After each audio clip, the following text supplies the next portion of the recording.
Disclaimer. This material is for entertainment purposes only, and for no other purpose. Please consult a legal professional for proper legal advice, including understanding what this document means. Please consult the actual legal document for all legal uses. This presentation is no substitute for the actual filed document. We cannot help you if you do not follow this simple, reasonable, and good advice. Please let us know about any errors in this presentation so that we can correct them. Unfortunately, we cannot and will not correct any errors made in the underlying documents, so please make sure the error is a presentation error. Thank you very much for your time, support, and interest. We hope you enjoy this content. Sponsors. Unfortunately, there are no video sponsors or channel sponsors at this time. If you would like to sponsor us, please reach out. All donations are welcome. Thank you. Please remember to like this video, subscribe to our channel for more videos like this, and share this video with others. Doing this will help us reach other interested people, and will help to support this channel. We appreciate your action. Thank you. Chapter 4. Just call IT corrupt and leave the rest to me. 4.1. The DOJ found no significant evidence of fraud. U.S. Attorney General William Barr knew there would be trouble before all the votes had been counted. So, right out of the box on election night, the president claimed that there was major fraud underway, Barr explained.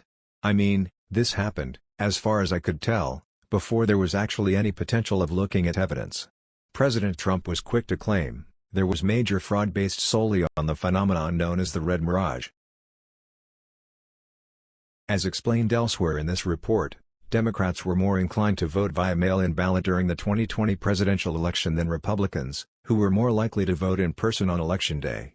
This was widely known, and partly a result of President Trump's own public statements criticizing mail-in balloting. It also created a gap in the timing of how votes were tallied. The early vote tally favored Republicans on election night because the mail-in ballots, which skewed toward Democrats, were not yet fully counted. This occurred not just in 2020, but also in previous elections. The president knew of this phenomenon but exploited it on election night, nonetheless, as he and his allies had planned to do. President Trump exploited this timing gap and used it as the basis for this broad claim that there was major fraud, Barr said. But the Attorney General didn't think much of that.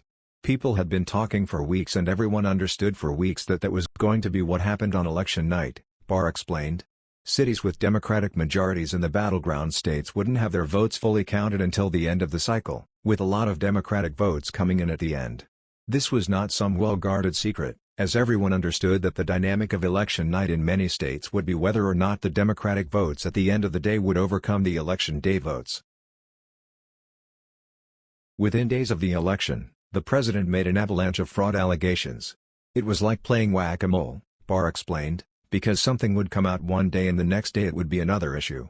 Barr told his staff very soon after the election that he didn't think the president would ever admit that he lost the election, and he would blame it on fraud, and then he would blame the actions and evidence on the Department of Justice.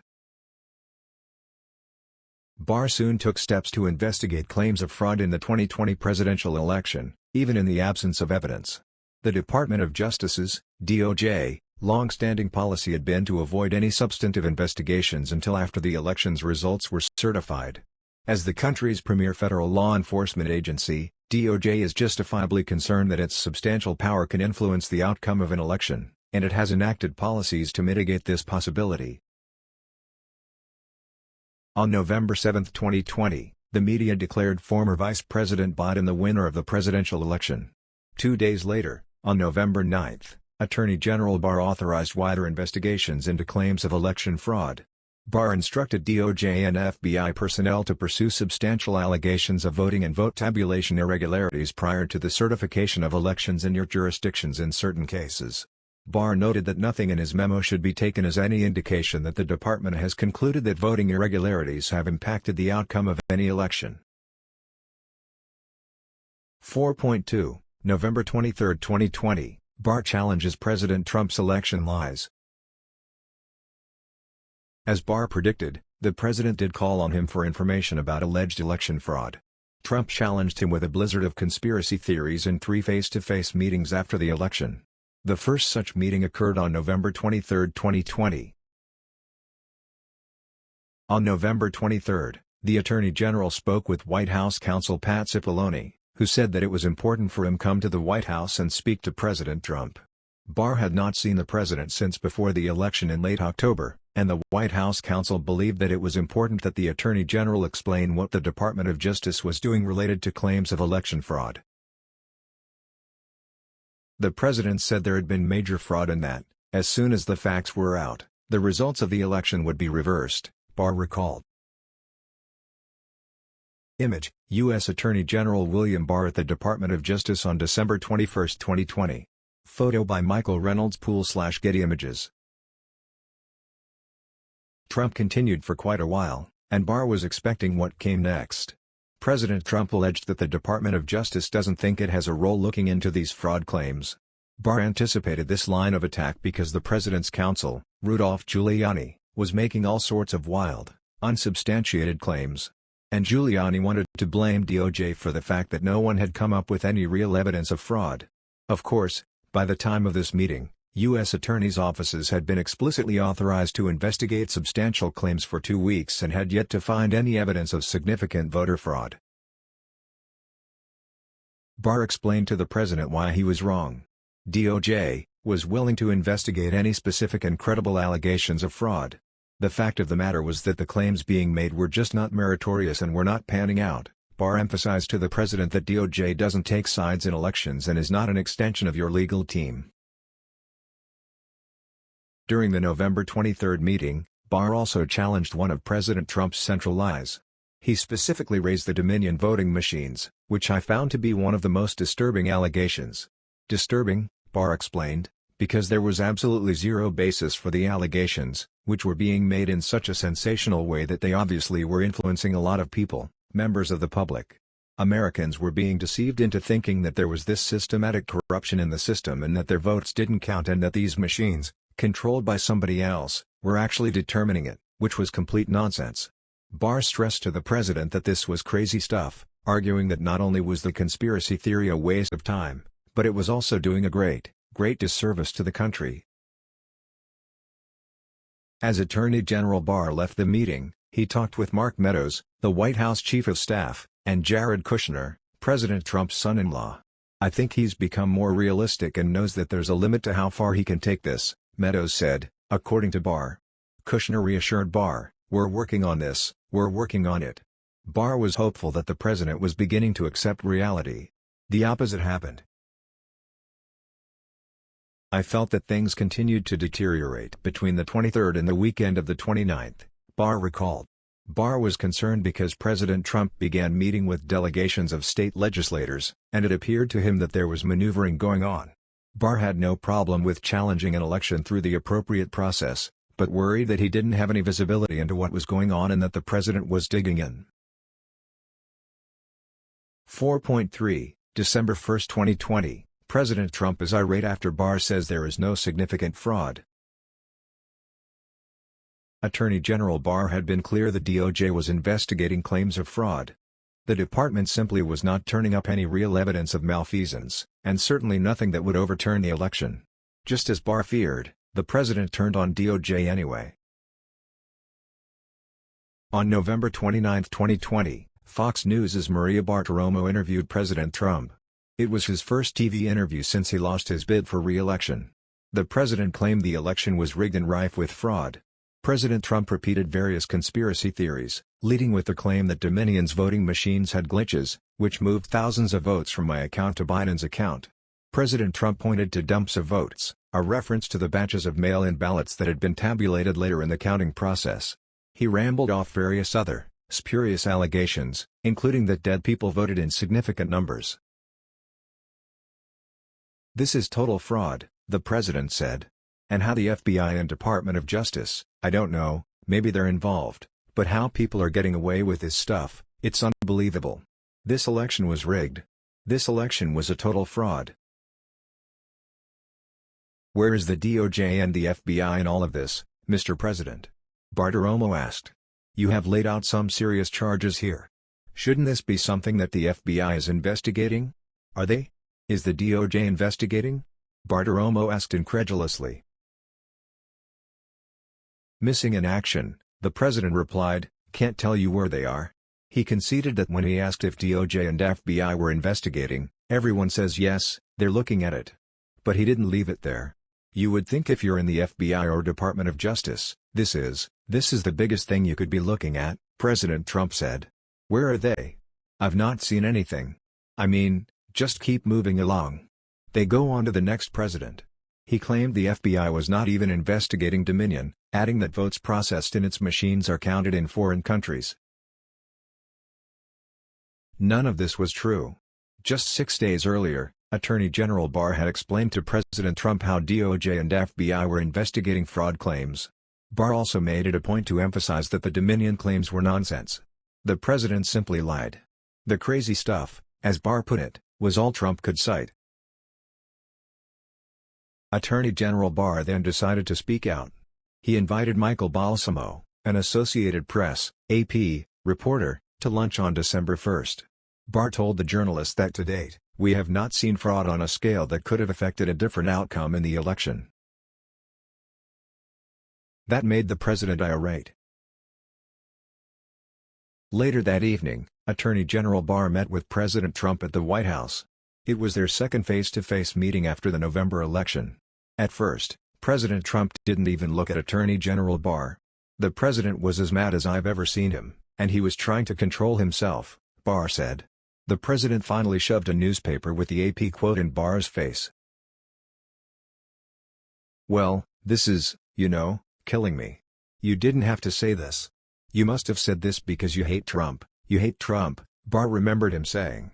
"No, I don't hate you, Mr. President," Barr replied. "I came in at a low time in your administration. I've tried to help your administration. I certainly don't hate you." President Trump peppered him with unsupported conspiracy theories. Because he had authorized DOJ and FBI to investigate fraud claims, Attorney General Barr was familiar with the conspiracy theories raised by the president.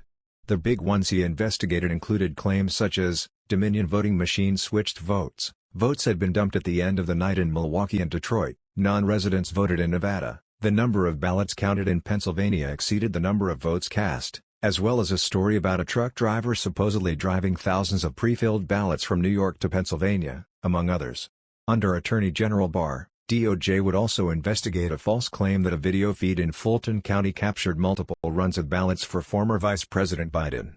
As explained in detail in Chapter 1 of this report, there was no truth to any of these allegations, but that didn't stop President Trump from repeatedly citing these fictional accounts. "And I told him that the stuff that his people were shoveling out to the public was bullshit, that the claims of fraud were bullshit," Barr recalled about the December 1 meeting. "And, he was indignant about that. And I reiterated that they wasted a whole month of these claims on the Dominion voting machines and they were idiotic claims." President Trump repeated that there had been a big vote dump in Detroit. But Attorney General Barr quickly parried this claim. "There was nothing suspicious in how the votes flowed into a central location," Barr explained, "because that is how votes are always counted in Wayne County." Moreover, Barr pointed out that the president performed better in Detroit in 2020 than he had in 2016. There's no indication of fraud in Detroit," Barr said. Barr explained that the thing about the truck driver is complete, nonsense. DOJ and FBI had investigated the matter, including by interviewing the relevant witnesses. There was no truck filled with ballots. Nothing that Attorney General Barr said during that meeting could satisfy President Trump. So, the president shifted the focus to Barr. He complained that the Attorney General hadn't indicted former FBI Director James Comey and that U.S. Attorney John Durham's investigation into the origins of the FBI's Crossfire Hurricane investigation hadn't made more progress. "Look, I know that you're dissatisfied with me," Barr said, "and I'm glad to offer my resignation." President Trump pounded the table in front of him with his fist and said, "Accepted." White House lawyers Pat Cipollone and Eric Hirschman tracked Barr down in the parking lot after he left. They convinced Barr to stay in the administration. But his days as Attorney General were numbered. President Trump was not going to stop spreading conspiracy theories. nor would the president cease in his effort to co-opt DOJ for his own corrupt political purposes. President Trump released a video on Facebook the very next day. He repeated many of the same lies, including the conspiracy theory about Dominion voting machines switching votes. The president also offered charts, falsely claiming that fraudulent vote dumps had swung the election against him. Among the examples he cited was the supposed vote dump in Detroit, Michigan. In fact, Barr had already debunked this and other claims. On December 3, 2020, Rudolph Giuliani appeared before the Georgia Senate Government Oversight Committee to allege that massive cheating had occurred during the election. Giuliani offered a video recorded on election night at the State Farm Arena in Atlanta, Georgia, as a key piece of evidence. Giuliani alleged that the video showed a secret suitcase of ballots being double and triple counted after Republican poll watchers had been inappropriately dismissed. The video was selectively edited and showed nothing of the sort. The Georgia Secretary of State's office investigated and immediately debunked the claim, finding that the secret suitcase was just a secure box and nothing nefarious had occurred. President Trump, Giuliani and others continued to push the lie anyway. On December 4, Attorney General Barr asked Byung-Jae (BJ) Pak, who was then the U.S. Attorney for the Northern District of Georgia, to independently investigate the State Farm claim. Barr told Pak that this was a priority, because he was going to go to the White House for a meeting and the issue might come up. Barr asked Pak to try to substantiate the allegation made by Mr. Giuliani. Pak watched the video from State Farm Arena and asked the FBI to investigate the matter further. Pak told the Select Committee that FBI agents interviewed the individuals shown in the video who were supposedly double, triple counting the ballots, and determined that nothing irregular happened in the counting and the allegations made by Mr. Giuliani were false. And, as noted above, the supposed suitcase was a secure storage container used to store ballots. With this evidence in hand, Pak told Attorney General Barr that there was no substance to the allegations. 4.4, December 14, 2020, Barr submits his resignation. Finally, Attorney General Barr had had enough. He submitted his resignation on December 14, 2020. During an interview with the Select Committee, former Attorney General Barr reflected on his face-to-face encounters with President Trump in November and December 2020. And, in that context, I made clear I did not agree with the idea of saying the election was stolen and putting out this stuff which I told the president was bullshit. And, I didn't want to be part of it. And that's one of the reasons that went into me deciding to leave when I did. Image: former Acting Attorney General Jeffrey Rosen testifies before the Select Committee on June 23, 2022. Photo by House Creative Services. I observed, I think it was on December 1st, that, I believe you can't live in a world where the incumbent administration stays in power based on its view, unsupported by specific evidence, that there was fraud in the election. Around midday on December 14, Attorney General Barr met with President Trump and Meadows in the Oval Office to discuss his resignation. When he arrived, and even before Barr could mention his resignation, President Trump began speaking at length about the recently released Allied Security Operations Group (ASOG) report on Dominion voting machines in Antrim County, Michigan. While the Attorney General had been briefed on the allegations in Antrim County and did not find them credible, he promised the president that he would have DOJ investigate them. The Attorney General then told President Trump that he had come for a separate reason and wished to speak to the president privately, so Meadows left. Barr told President Trump that it was clear the president was dissatisfied with him as Attorney General and that he had decided to resign.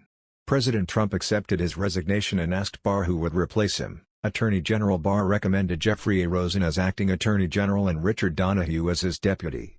Although President Trump called Donoghue to discuss the possibility of appointing him acting Attorney General, Donoghue advised that normal procedures be followed and Rosen be named acting Attorney General. President Trump followed this advice, and upon Barr's departure, Rosen became acting Attorney General while Donoghue would function as his deputy. 4.5, Acting Attorney General Jeffrey Rosen and Acting Deputy Attorney General Richard Donoghue hold the line. Barr felt that he was leaving the department in the hands of two trusted lieutenants. But President Trump immediately began to pressure Rosen and Donoghue, just as he had Barr. On December 14, 2020, the day Barr resigned, Molly Michael, Special Assistant to the President and Oval Office Coordinator, sent an email to Acting Attorney General Jeffrey Rosen. The email had 2 documents attached, both of which were labeled from POTUS. The first was a set of talking points focused on false allegations of voter fraud in Antrim County, Michigan. The second document was the same SOG report the President had given Barr. The next day, President Trump held a meeting in the White House with Acting Attorney General Rosen, Acting Deputy Attorney Donoghue, Cipollone, Meadows, Acting Deputy Secretary of Homeland Security Ken Cuccinelli, and Acting General Counsel of the Department of Homeland Security Chad Mizell. Barr did not attend, even though he was not scheduled to leave DOJ until the following week. The timing of the meeting was notable, as the previous day the Electoral College had met and cast their votes in favor of former Vice President Biden. During testimony before the Select Committee, Donoghue explained that the December 15 meeting was largely focused on the SOG report. According to Donoghue, the President was adamant that the report must be accurate, that it proved that the election was defective, that he in fact won the election, and the department should be using that report to basically tell the American people that the results were not trustworthy. President Trump discussed other theories as well, including erroneous allegations of voter fraud in Georgia and Pennsylvania, but the bulk of the conversation on December 15 focused on Antrim County, Michigan. President Trump asked why DOJ wasn't doing more to look at this and whether the department was going to do its job. Image: former Acting Deputy Attorney General Richard Donoghue testifies before the Select Committee on June 23, 2022. Photo by House Creative Services. The Department of Justice was doing its job. In fact, Attorney General Barr had ordered unprecedented investigations into the many specious claims of voter fraud. The President simply didn't want to hear the truth, that DOJ found that not one of the bogus claims was true. As explained in Chapter 1, the original vote totals in Antrim County were the result of a human error that had since been corrected, not the result of any problem with Dominion machines or software. There was no evidence of fraud. 4.6 President Trump is introduced to Jeffrey Clark. On December 21, 2020, 11 House Republicans met with President Trump at the White House to discuss their plans for objecting to the certification of the Electoral College vote on January 6. After the meeting, Mark Meadows tweeted, "Several members of Congress just finished a meeting in the Oval Office with that real Donald Trump preparing to fight back against mounting evidence of voter fraud. Stay tuned." Among those in attendance was Congressman Scott Perry, a Republican from Pennsylvania.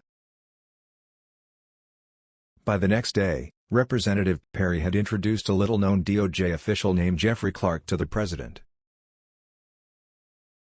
Image: former Assistant Attorney General Jeffrey Clark appears on a screen during a Select Committee hearing on June 23, 2022. Photo by Mandelingonpool/Getty Images. At the time, Clark was the acting head of the Civil Division and head of the Environmental and Natural Resources Division at the Department of Justice. Clark had no experience in, or responsibilities related to, investigating allegations of election fraud. President Trump called Acting Attorney General Rosen virtually every day between December 23 and January 3. The President usually discussed his dissatisfaction with DOJ, claiming the department was not doing enough to investigate election fraud. On Christmas Eve, Trump brought up Jeffrey Clark's name. Rosen found it peculiar, telling the Select Committee, "I was quizzical as to how does the President even know Mr. Clark?" Rosen then spoke directly with Clark on December 26. Clark revealed that he had met with the President in the Oval Office several days prior. Clark had told the President that if he were to change the leadership at the Department of Justice, then the department might be able to do more to support the President's claims that the election had been stolen from him. In his discussion with Acting Attorney General Rosen, Clark was defensive and apologetic, claiming that the meeting with President Trump was inadvertent and it would not happen again, and that if anyone asked him to go to such a meeting, he would notify Rich Donoghue and me, Rosen. Of course, Clark had good reasons to be defensive. His meeting with President Trump and Representative Perry on December 22 was a clear violation of department policy, which limits interactions between the White House and the department's staff. As Stephen Engel, former Assistant Attorney General for the Office of Legal Counsel, explained to the Select Committee, It's critical that the Department of Justice conducts its criminal investigations free from either the reality or any appearance of political interference. For that reason, the department has long-standing policies in place, across administrations, to keep these communications as infrequent and at the highest levels as possible, just to make sure that people who are less careful about it, who don't really understand these implications, such as Mr. Clark, don't run afoul of those contact policies. Rosen added that only the Attorney General or Deputy Attorney General can have conversations about criminal matters with the White House, or they can authorize someone from within DOJ to do so. Clark had no such authorization. Representative Perry continued to advocate on Clark's behalf. The congressman texted Meadows on December 26, writing, "Mark, just checking in as time continues to count down. 11 days to January 6 and 25 days to inauguration. We gotta get going." Representative Perry followed up, "Mark, you should call Jeff. I just got off the phone with him and he explained to me why the principal deputy position won't work, especially with the FBI. They will view it as not having the authority to enforce what needs to be done." Meadows responded, "I got it. I think I understand. Let me work on the deputy position." Representative Perry then sent additional texts, "Roger. Just sent you something on Signal, just sent you an updated file, and did you call Jeff Clark?" 4.7, December 27 phone call. On December 27, 2020, President Trump called Acting Attorney General Rosen once again. At some point during the lengthy call, Rosen asked that Acting Deputy Attorney General Donoghue be conferenced in. According to Donoghue's contemporaneous notes, Trump referenced 3 Republican politicians, all of whom had supported the president's election lies and the Stop the Steal campaign. One was Representative Scott Perry. Another was Doug Mastriano, a state senator from Pennsylvania who would later be on the grounds of the U.S. Capitol during the January 6 attack. President Trump also referenced Representative Jim Jordan from Ohio, praising him as a fighter. Representatives Perry and Jordan had often teamed up to spread lies about the election. The two spoke at a Stop the Steal rally in front of the Pennsylvania state capitol in Harrisburg, just days after the November election. The pair also pressed their conspiratorial case during interviews with friendly media outlets.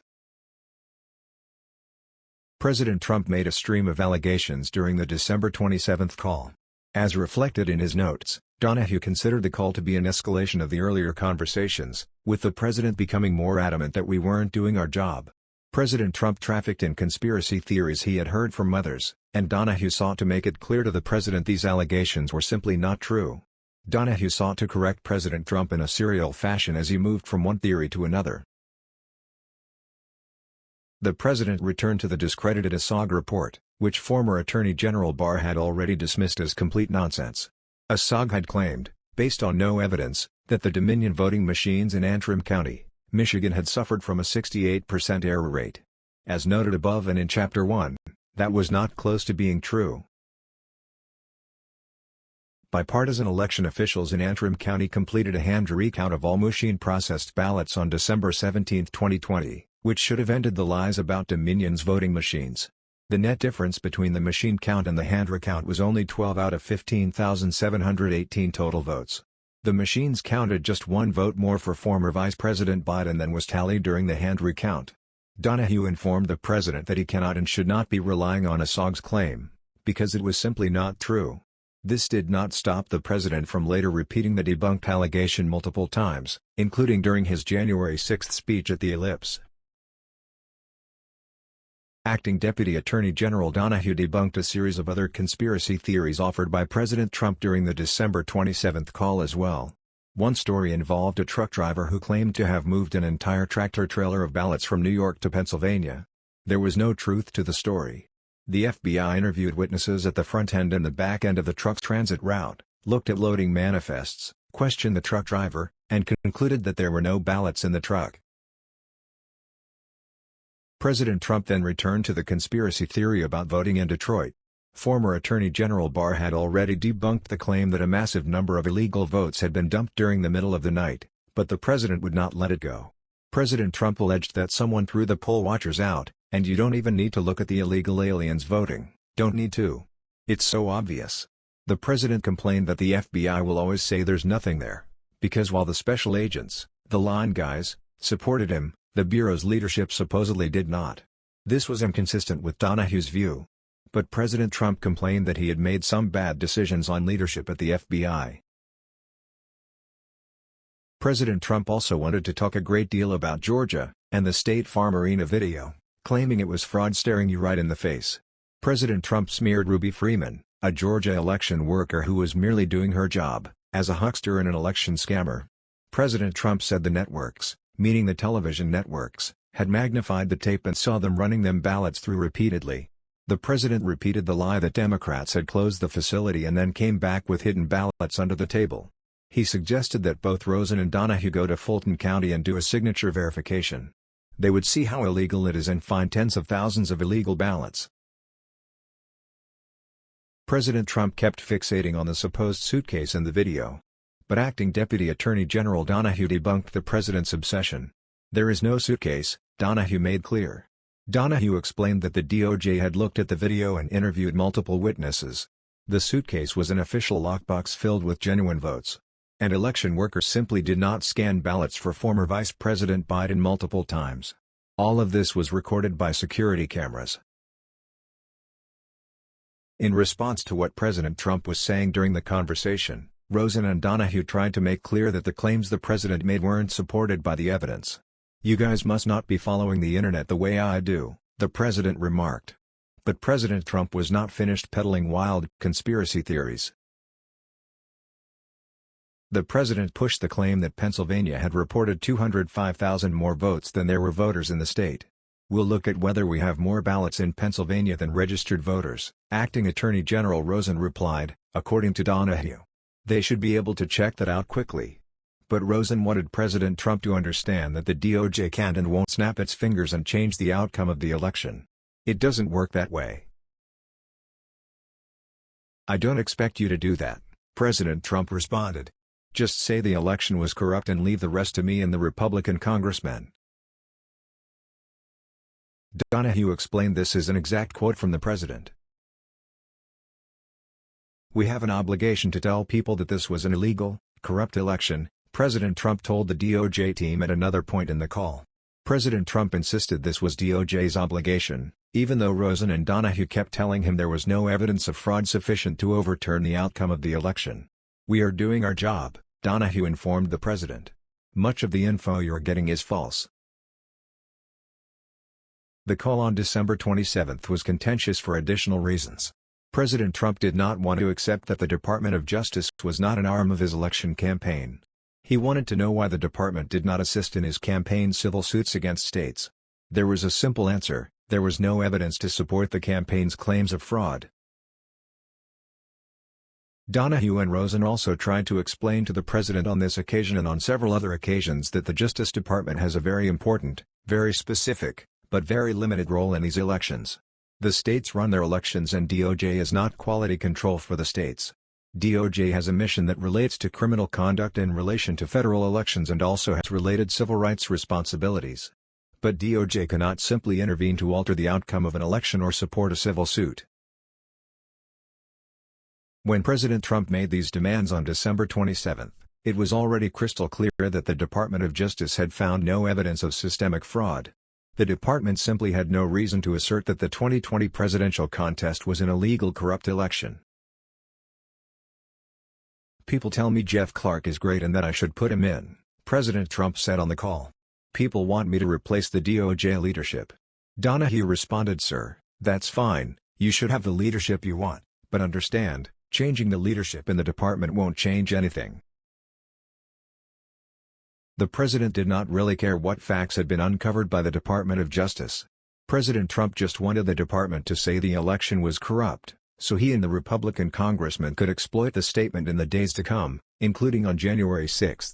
And when Rosen and Donoghue resisted the president's entreaties, he openly mused about replacing Rosen with someone who would do the president's bidding. 4.8 Congressman Scott Perry calls Donoghue. Toward the end of the December 27 call, President Trump asked Donoghue for his cell number. Image: Representative Scott Perry, November 14, 2022. Photo by Anna Moneymaker / Getty Images. Later that day, Representative Perry called Donoghue to press the president's case. Representative Perry was one of President Trump's key congressional allies in the effort to overturn the election's results. Representative Perry was an early supporter of the Stop the Steal campaign and, as noted above, addressed the crowd at one such event outside the Pennsylvania state capitol in Harrisburg on November 5, 2020. Representative Perry was also one of 27 Republican congressmen who signed a letter requesting that President Trump direct Attorney General Barr to appoint a special counsel to investigate irregularities in the 2020 election. The letter was dated December 9, 2020, more than 1 week after Barr told the press there was no evidence of significant fraud. There was no reason to think that a special counsel was warranted. Representative Perry and the other congressmen advocated for one to be appointed anyway. Representative Perry attended the December 21 Oval Office meeting along with at least 10 other congressional Republicans to discuss the strategy for objecting to the Electoral College votes on January 6. Along with 125 other Republican members of Congress. Representative Perry also supported Texas's lawsuit against Pennsylvania and 3 other states.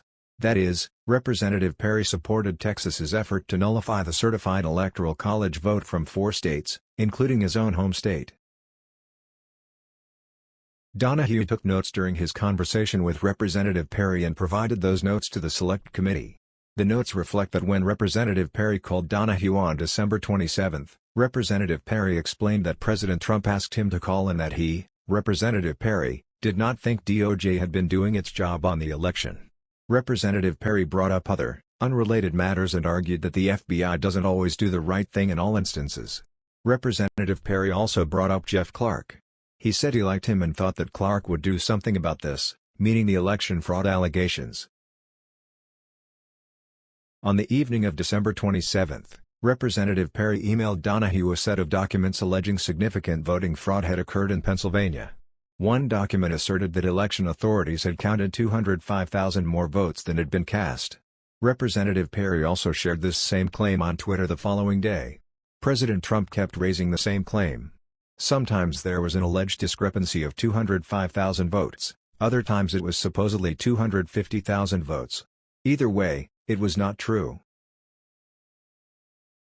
Acting Deputy Attorney General Donoghue forwarded Representative Perry's email to Scott Brady, who was the U.S. Attorney for the Western District of Pennsylvania at the time.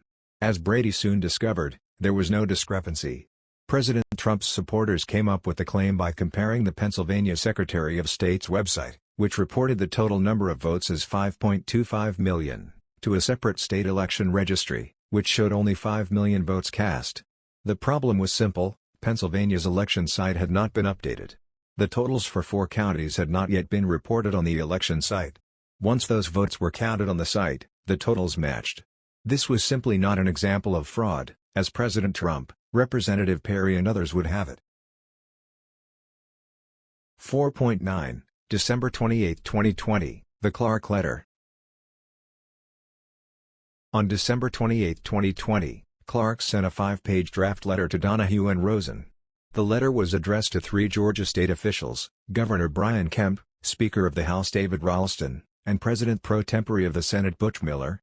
It contained places for Rosen and Donoghue to affix their signatures, which they steadfastly refused to do. The letter, if signed and sent, may very well have provoked a constitutional crisis. The letter was attached to an email from Clark, in which he requested authorization to attend a classified briefing by the Office of the Director of National Intelligence, ODNI, led by DNI Ratcliffe on foreign election interference issues. ODNI did not find any foreign interference in the voting process or counting, but Clark apparently believed some of the conspiracy theories that had been floated. Specifically, Clark claimed that hackers have evidence, in the public domain, that a Dominion machine accessed the Internet through a smart thermostat with a net connection trail leading back to China. Clark added, ODNI may have additional classified evidence. This crackpot claim had been shared by other Trump officials and associates as well. Ultimately, after Clark received the ODNI briefing, he acknowledged to Donoghue that there was nothing in that briefing that would have supported his earlier suspicion about foreign involvement. Clark intended to send the letter to officials in Georgia and several other contested states that President Trump needed to flip if he was going to overturn the election results. The Department of Justice is investigating various irregularities in the 2020 election for President of the United States, Clark wrote. Clark continued, The department will update you as we are able on investigatory progress, but at this time we have identified significant concerns that may have impacted the outcome of the election in multiple states, including the state of Georgia.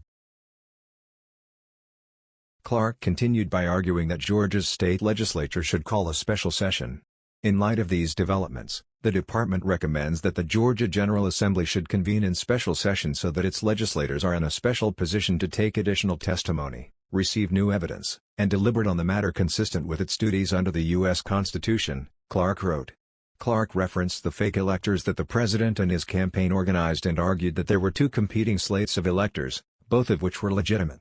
The department believes that in Georgia and several other states, both a slate of electors supporting Joseph R. Biden Jr., and a separate slate of electors supporting Donald J. Trump, gathered on December 14, 2020 at the proper location to cast their ballots, and that both sets of those ballots have been transmitted to Washington, D.C., to be opened by Vice President Pence, Clark wrote. The letter was a lie. Senior DOJ officials, Barr, Rosen and Donoghue, had repeatedly stated the opposite. They found no evidence of fraud that would have impacted the election's results, none. But since mid-November, the Trump campaign's legal team under Giuliani attempted to execute its dual-track strategy of both filing lawsuits and convincing state legislatures in contested states to appoint separate slates of presidential electors for President Trump. By late December, however, the dual-track approach had largely failed, and no legislatures had sent a second lawful slate of electors for Trump to Congress. Clearly, President Trump and his campaign team could not get the job done. So, the president and those around him sought to use the hefty imprimatur of the U.S. Department of Justice to achieve the same thing. No doubt, a letter coming from the Department of Justice is different from a meandering call from Giuliani or one of his associates. And, because it was December 28 and there was little more than a week until the January 6 joint session of Congress, President Trump needed more, and soon.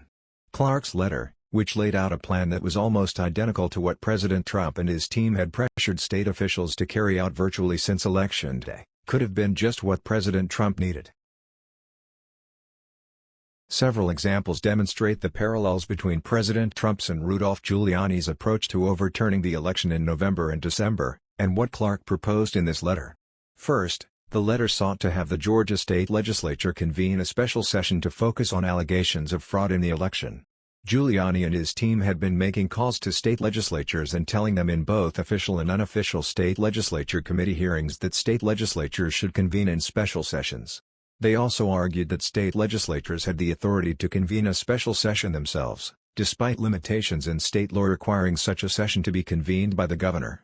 Clark included the same argument in his draft letter. Additionally, the draft letter recommended that the Georgia legislature consider choosing the alternate, fake, slate of electoral college electors that sent fake electoral college votes to Congress and Vice President Pence. Having state legislatures choose Trump electors in states where President Trump lost was one of the Trump team's early goals immediately after the election, but it didn't work. When no state legislature appointed its own set of electors before December 14, the Trump campaign arranged for electors to meet in contested states anyway and cast fake electoral college votes. This letter, with the Department of Justice seal at the top, was just one more way that President Trump and those close to him could pressure state officials to send competing electoral college votes to Congress for consideration during the joint session, despite former Vice President Biden's certified victory in each of the contested states. Despite the similarities between the requests in Clark's proposed letter and the requests that President Trump and his team made to state officials for nearly 2 months, the extent to which Clark directly coordinated his actions with the Trump campaign and its outside advisors is unclear.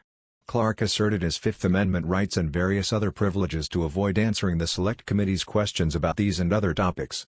When Giuliani was asked during his Select Committee deposition whether he remembered discussing DOJ issuing a letter like Clark's, Giuliani refused to answer because it implicated attorney-client privilege with President Trump, but when asked if he recalled ever recommending that Clark be given election-related responsibilities at DOJ, Giuliani said, "I do recall saying to people that somebody should be put in charge of the Justice Department who isn't frightened of what's going to be done to their reputation, because the Justice Department was filled with people like that." And the investigation has also revealed that Clark and John Eastman were in communication throughout this period. One person who had worked with Eastman and others in his circle was a lawyer installed to work with Clark at the Department of Justice in mid-December, The final weeks of the Trump administration, named Ken Klukowski. Klukowski was a Trump administration political appointee serving as a senior counsel under Clark in DOJ's Civil Division. After serving as a lawyer in the Office of Management and Budget, OMB, for more than a year and volunteering as a lawyer for the Trump campaign after Election Day, Klukowski only joined the department when the administration's personnel staff expedited his appointment because the White House's Presidential Personnel Office wanted him in soon.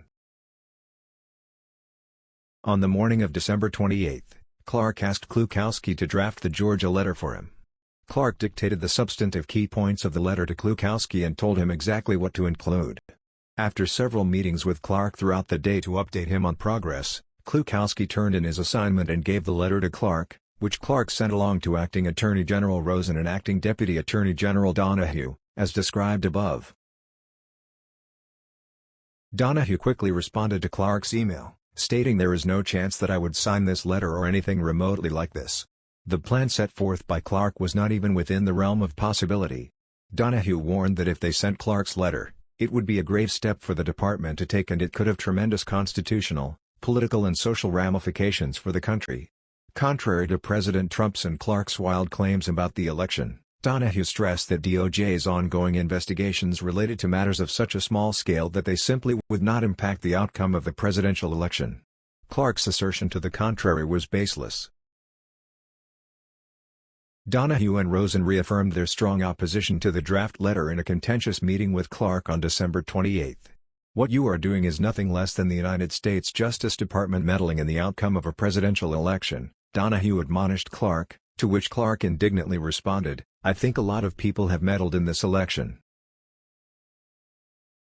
Under questioning by Rosen and Donoghue, Clark eventually also revealed that he had been in a meeting in the Oval Office with President Trump. Donoghue demanded to know, why the hell are we hearing your name from the President of the United States and a congressman?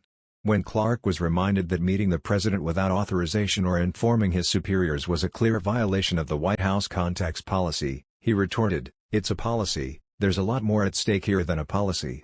In fact, the contacts policy was designed for situations just like this where political figures might try to influence criminal investigations or illegal actions taken by the Department of Justice, as President Trump attempting to do. In the days that followed, Clark called witnesses, got a briefing from Odney and pursued his own investigations. Acting Deputy Attorney General Donoghue was shocked to learn that Clark did not cease his efforts even after learning there was no foreign interference. Instead of adhering to the facts, Clark doubled down.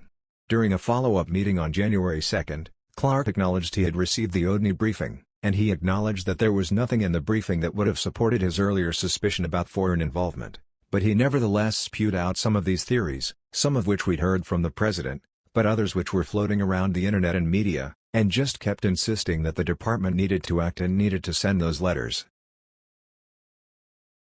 4.10, December 29 meeting.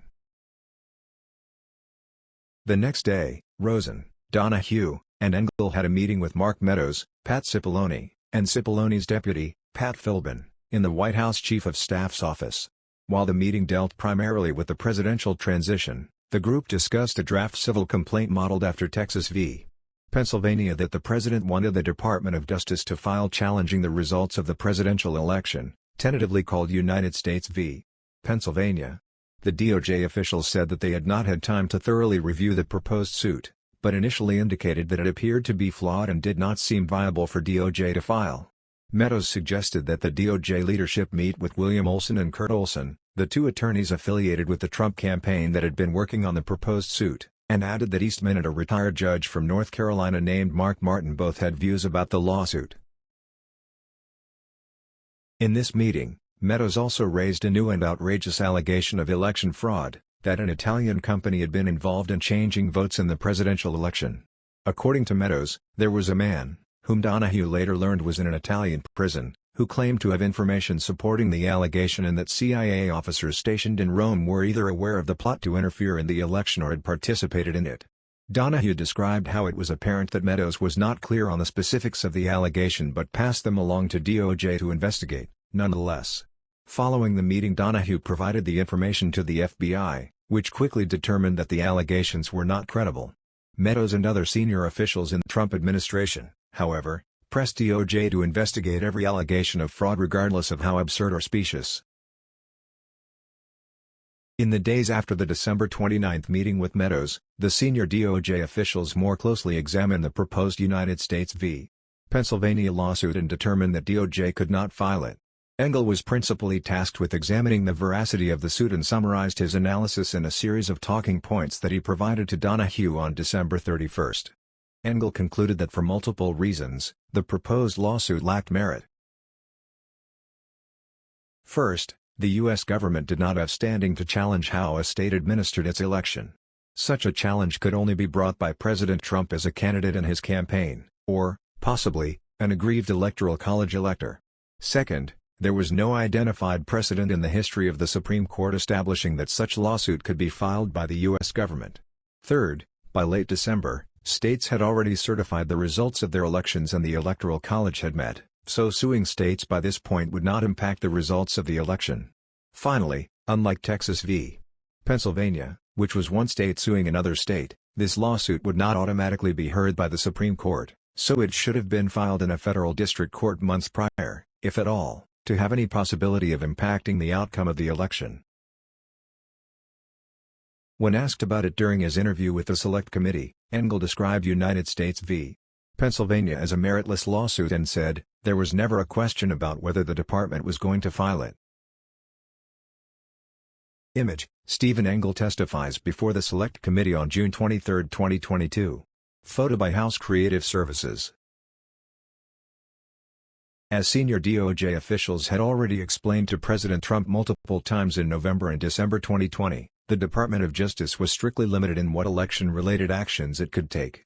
It could not oversee states' actions in administering their elections, and it could not support litigation filed by President Trump's campaign. Nonetheless, President Trump continued to push DOJ to file this lawsuit over the following days and essentially act as an arm of his political campaign. 4.11 Rosen's December 30 call with President Trump.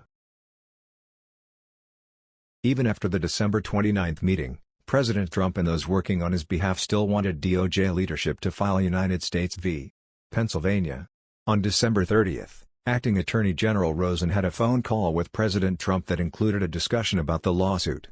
During the call, Rosen clearly explained to the president that DOJ could not file the lawsuit. Rosen said, "This doesn't work. There's multiple problems with it. And the Department of Justice is not going to be able to do it." According to Rosen, President Trump accepted what he said without argument. Yet President Trump and his allies continued pressuring the department to file the lawsuit. 4.12 December 31 meeting. On December 31, 2020, President Trump suddenly returned to Washington, D.C., from Florida, where he had been celebrating Christmas. Shortly after Air Force One landed, Rosen and Donoghue were summoned to the Oval Office once again. They met with the president that afternoon. President Trump was a little more agitated than he had been in the meeting on the 15th, according to Donoghue. The president remained adamant that the election has been stolen, that he won, that the American people were being harmed by fraud, and that he believed the Justice Department should be doing something about it. The president once again raised the prospect of naming Clark the acting attorney general. Donoghue and Rosen repeated what they had told the president previously, that he should have the leaders that he wanted, but it's really not going to change anything. President Trump again asked why DOJ would not file a complaint with the Supreme Court, alleging that the election was fraudulent. Rosen and Donoghue explained, once more, that the DOJ did not have standing. DOJ represents the federal government, not the American people. President Trump was incredulous and became very animated.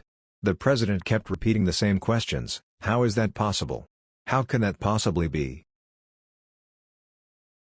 President Trump also floated the prospect of naming a special counsel, suggesting Ken Cuccinelli from the Department of Homeland Security as a possible candidate. This sounds like the kind of thing that would warrant appointment of a special counsel, Donoghue recalled the president saying.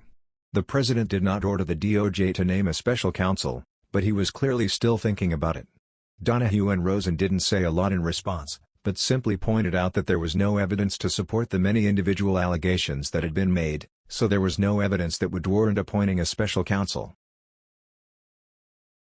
President Trump again raised the Antrim County, Michigan allegations, As mentioned above, bipartisan election officials in Antrim County completed a hand recount of all ballots on December 17. This should have resolved the matter once and for all. There was simply no evidence that Dominion's machines had manipulated the result. But President Trump would not accept this reality. During the December 31 meeting, the president also raised the prospect of seizing the voting machines. "Why don't you guys seize machines?" he asked. "You guys should seize machines because there will be evidence," Donoghue recalled President Trump saying. Rosen pushed back, saying the DOJ had no basis to seize voting machines from the states. They needed a search warrant, but there was no evidence to justify one. Rosen explained to President Trump again that the DOJ has no responsibility for oversight, as the states conduct the elections. Rosen added that to the extent that any federal agency is involved, it is the Department of Homeland Security, which ensures software selection and quality control. At that point, the president called Ken Cuccinelli. Donoghue recalled the president saying something along the lines of, "Ken, the acting attorney general is telling me it's your job to seize machines." Rosen had said nothing of the sort, but Cuccinelli quickly shot down the president's line of inquiry, making it clear that the Department of Homeland Security had no such authority. White House counsel Pat Cipollone was also in attendance and supported the DOJ leadership throughout the meeting. When Rosen spoke to Clark by phone on December 31 or January 1, Clark revealed that he had spoken to the president again, despite previously promising Rosen and Donoghue that he would inform them of any other contact that he received from the White House. Clark told Rosen that President Trump had offered Clark the position of acting attorney general and asked him to respond by Monday, January 4. Clark, however, said that he needed to do some due diligence related to claims of election fraud before deciding whether he would accept the president's offer. 4.13, January 2, 2021, Rosen and Donoghue confront Clark again. On Saturday, January 2, Rosen and Donoghue attempted, once again, to persuade Clark to stand down. The two reiterated that Clark should stop meeting with the president. Donoghue reprimanded Clark, emphasizing that he was the boss and that Clark's ongoing contacts with the president were a violation of DOJ's White House contact policy. Clark acknowledged that he had been briefed by the ODNI, as he had requested, and that there was nothing in that briefing that would have supported his earlier suspicion about foreign involvement. Nevertheless, Clark still wanted to send his letter to Georgia and other contested states alleging voter fraud. During the conversation, Clark confirmed President Trump had offered him the position of acting attorney general. Clark told Rosen that he would decline the offer if Rosen and Donoghue signed his dishonest letter to officials in Georgia. The two refused once again, making it clear that there was no way we were going to sign that letter. Rosen reiterated his decision in an email on the night of January 2, writing, "I confirmed again today that I am not prepared to sign such a letter." That same day, President Trump attempted to coerce Georgia Secretary of State Brad Raffensperger into manufacturing enough votes to steal the election in that state.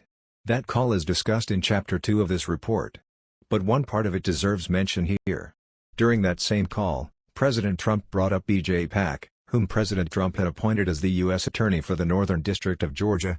President Trump referred to Pak as your never-Trumper U.S. Attorney there. The implication was that Pak was not doing enough to validate President Trump's fictitious claims of voter fraud. President Trump's mention of Pak proved to be ominous. 4.14, January 3, 2021, Clark informs DOJ leadership that he will accept President Trump's offer. On January 3, Clark informed Rosen that he had decided to accept the president's offer to serve as the acting attorney general. Clark offered Rosen the position of his deputy. Rosen thought that Clark's offer was preposterous and nonsensical. Rosen told the Select Committee that there was no universe where I was going to do that to stay on and support someone else doing things that were not consistent with what I thought should be done. Donoghue believed it was a done deal, and Clark would become the head of DOJ. But Pat Cipollone told Rosen that it was not a done deal and that we should fight this out at the White House. White House call logs from January 3 show that President Trump and Clark spoke 4 times that day starting at 6:59 a.m. The first 3 calls of the day, 2 in the morning and 1 in the early afternoon, show that the president spoke with Mr. Jeffrey Clark. The final call between the two of them, from 4:19 to 4:22 p.m., however, shows that President Trump spoke to Acting Attorney General Jeffrey Clark, suggesting that Clark had, in fact, accepted the president's offer. Acting Attorney General Rosen told the Select Committee that he would have felt comfortable being replaced by either Donoghue or Engel, but he did not want for the Department of Justice to be put in a posture where it would be doing things that were not consistent with the truth, were not consistent with its own appropriate role, or were not consistent with the Constitution. As a result, Rosen took 4 immediate steps to try and prevent Clark's ascension to Attorney General. First, he called Meadows and asked him to set up a meeting for that evening with President Trump. Image, Select Committee graphic. Second, he spoke to Cipollone, who told Rosen that Clark's appointment was not inevitable and that he would also be at the meeting that evening to support Rosen and Donoghue. Third, Rosen called Engel and asked him to come to DOJ headquarters so he could attend the White House meeting. Finally, Rosen asked Donoghue and another senior department attorney named Patrick Hovakamian to convene a meeting of the rest of the department's leadership to describe the situation to them and hear how they would react to Clark's appointment. Hovakamian set up a conference call. Although some of the assistant attorneys general were not able to participate in the call, all of those who did agreed that they would resign if Rosen were removed from office. Pat Hovakamian drafted a resignation letter that read: "This evening, after Acting Attorney General Jeff Rosen over the course of the last week repeatedly refused the President's direct instructions to utilize the Department of Justice's law enforcement powers for improper ends, the President removed Jeff from the department. Pat Donoghue and I resign from the department, effectively immediately." Hovakamian never sent the letter because the threat of mass resignations dissuaded President Trump from replacing Rosen. Regardless, the letter stated a plain truth: President Trump was trying to use DOJ for his own improper ends. The January 3, 2021, Oval Office meeting. At Rosen's request, White House Chief of Staff Mark Meadows arranged a meeting with the President at 6:15 p.m. that evening. We should pause to reflect on the timing and purpose of the meeting. Congress was set to meet in a joint session in less than 72 hours. The states had already certified their electors. Former Vice President Biden was going to be certified as the winner of the 2020 presidential election. There was no material dispute over Biden's victory. Trump and his lawyers had not produced any evidence of significant fraud. Instead, they presented one nonsensical conspiracy theory after another. The DOJ and FBI were forced to debunk these claims, and they did. None of this stopped President Trump's effort to subvert DOJ. Quite the opposite. The president pushed forward with a plan to install Jeff Clark as the acting attorney general, apparently to attempt to interfere with the certification of the Electoral College vote on January 6. It is for this reason Rosen requested an emergency meeting on January 3. Before heading into the Oval Office, Rosen and Donoghue discussed the possible leadership change with Cipollone and Pat Philbin. They were completely opposed to it, Donoghue explained. In fact, no one who attended the Oval Office meeting supported the leadership change, other than Jeff Clark. Donoghue didn't initially join the meeting, but the president soon called him in. During the meeting, Clark attempted to defend the last-minute move to make him acting attorney general. Clark said he would conduct real investigations that would, in his view, uncover widespread fraud. Clark declared that this was the last opportunity to sort of set things straight with this defective election, and he had the intelligence, the will, and desire to pursue these matters in the way that the president thought most appropriate. Everyone else quickly disagreed. President Trump asked Donoghue and Engel what they would do, and both confirmed they would resign. Donoghue added that theirs would not be the only resignations. "You should understand that your entire department leadership will resign," Donoghue recalled saying. This included every assistant attorney general. "Mr. President, these aren't bureaucratic leftovers from another administration," Donoghue continued. "You picked them. This is your leadership team. You sent every one of them to the Senate, you got them confirmed." Donoghue argued that the president would look bad in the wake of the mass resignations. "What is that going to say about you, when we all walk out at the same time?" Donoghue recalled asking the president. "And what happens if, within 48 hours, we have hundreds of resignations from your Justice Department because of your actions? What does that say about your leadership?" Steve Engel reinforced Donoghue's point, saying that Clark would be leading a graveyard. White House counsel Pat Cipollone threatened to resign as well, describing Clark's letter as a murder-suicide pact. Cipollone warned that the letter would damage everyone who touches it and no one should have anything to do with it. Some of the participants in the meeting argued that Clark was the wrong person for the job of Attorney General. Clark attempted to defend his credentials, arguing that he had been involved in complicated civil and environmental litigation. "That's right. You're an environmental lawyer," Donoghue fired back. "How about you go back to your office, and we'll call you when there's an oil spill." The meeting lasted approximately 3 hours. Only toward the end of the contentious affair did President Trump decide to reverse his earlier decision to make Clark the acting Assistant Attorney General. Donoghue recalled President Trump addressing Clark along the following lines. "I appreciate your willingness to do it. I appreciate you being willing to suffer the abuse. But the reality is, you're not going to get anything done. These guys are going to quit. Everyone else is going to resign. It's going to be a disaster. The bureaucracy will eat you alive. And no matter how you want to get things done in the next few weeks, you won't be able to get it done, and it's not going to be worth the breakage." Clark tried to change President Trump's mind, saying history is calling, this our opportunity and we can get this done. But the president was clearly rattled by the threat of mass defections and reiterated that the change would not happen. President Trump then wondered what would happen to Clark, and if Donoghue was going to fire him. Donoghue explained that only the president had that authority. That was the end of the matter. "And we all got up and walked out of the Oval Office," Donoghue recalled. But for one DOJ employee, the matter was not entirely settled. During the January 3 meeting in the Oval Office, President Trump complained bitterly about B.J. Pak, the U.S. Attorney for the Northern District of Georgia. Barr had tasked Pak with investigating the State Farm Arena video in early December 2020. Like the FBI and Georgia state officials, Pak concluded that nothing nefarious had occurred. President Trump was dissatisfied. "No wonder nothing's been found in Atlanta, because the U.S. Attorney there is a never-Trumper," Donoghue recalled the president saying.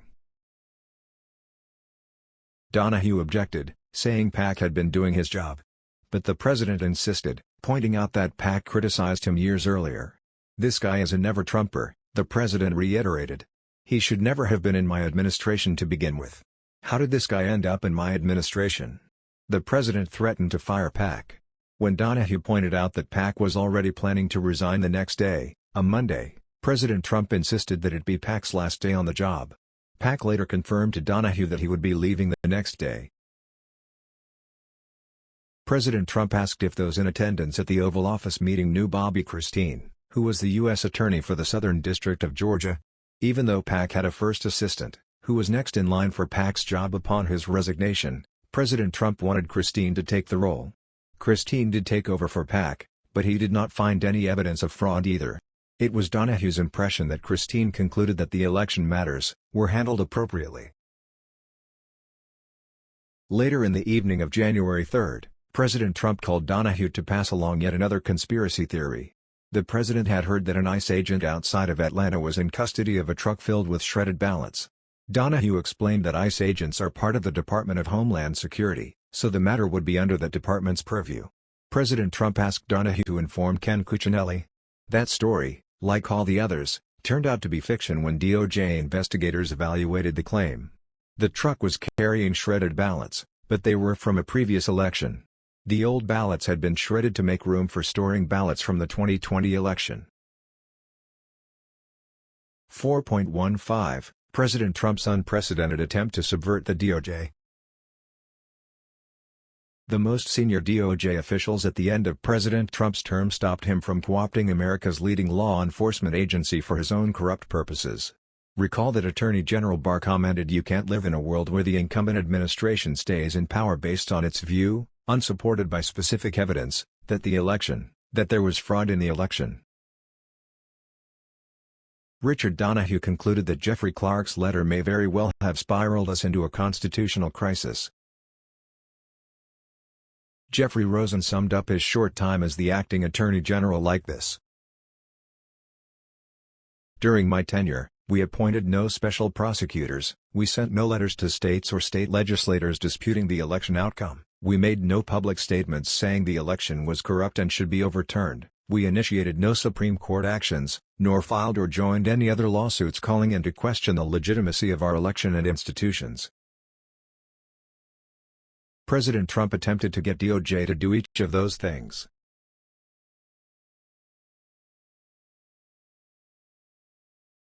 Thank you for your time.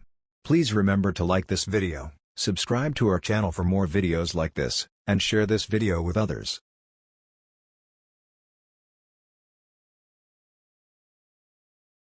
Endnotes are shown, but not read.